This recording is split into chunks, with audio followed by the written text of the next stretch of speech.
Sure, over here. We have religious people come to the University of Pennsylvania all the time. And very often they're over in front of the library, literally standing on soapboxes. Well, actually, they're kind of plastic cans, but anyway. And they tell us that abortion is murder, and that we're all going to hell because we're fornicating. And they get very perturbed when I tell them, but that's not preaching the gospel. What you said tonight is very significant, but I think that you can include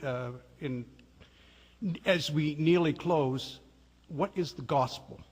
Tell us the gospel. Would you like me to talk to these people? Yes. Yes, because sometimes they can't answer that question. Yeah. I will tell you what I think the gospel is by the branch. Remember that branch illustration? If Jesus Christ's death and resurrection in my place, if I believe that, then I don't have to be a good person. I don't have to have great faith. I don't have to have this surrendered heart. I don't have to have this perfect life. I just need to grab that branch and I'm saved.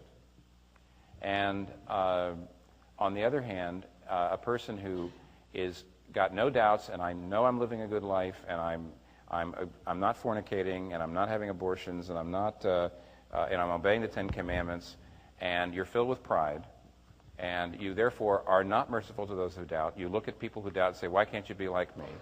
This is a person who's fallen off the cliff. They're filled with belief about the Bible and doctrine, but they actually haven't relied on Jesus Christ as their Savior. They're being their own Savior. So Christianity says religion, traditional religion, which produces Pharisees, is I give God a good record, and then in response to that, he blesses me. But Christianity is God gives me a perfect record in Jesus Christ as a free gift. I'm a sinner, and I only get it when I admit that I'm a moral failure. And then he gives me this acceptance, and now I live for him out of gratitude, which means the lack of that. If I'm a sinner saved by grace, there has to be a lack of this superiority and this self-righteousness that you see in the people in the soapboxes. A man across my hallway, where I've lived for 19 years, my neighbor is a Hindu. And I look at him, and as far as I can tell, he probably is a more moral man than me. He may be a better man than me, even thought of broadly. He's certainly a better father than me. And you say, well, how can you say, don't you believe you're saved? You're a Christian, he's a Hindu. The answer is, I'm not saved by being a good father or by being a good man. I'm saved by the mercy of what Jesus Christ, what he's done. And therefore, I can't feel superior to him.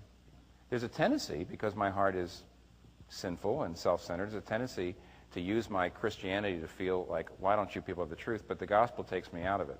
But I think people like the people you're talking about don't understand that gospel. The self-righteousness, the Phariseeism is something that the gospel should expunge. And so if you're out here thinking about Christianity and you're thinking about people like that, keep in mind that Christianity has, that's not Christianity. And it also has self-corrective resources within it. That's why you have the Old Testament prophets railing against religion. You have Jesus railing against the Pharisees to say, you don't understand grace. So I hope that helps a bit, okay?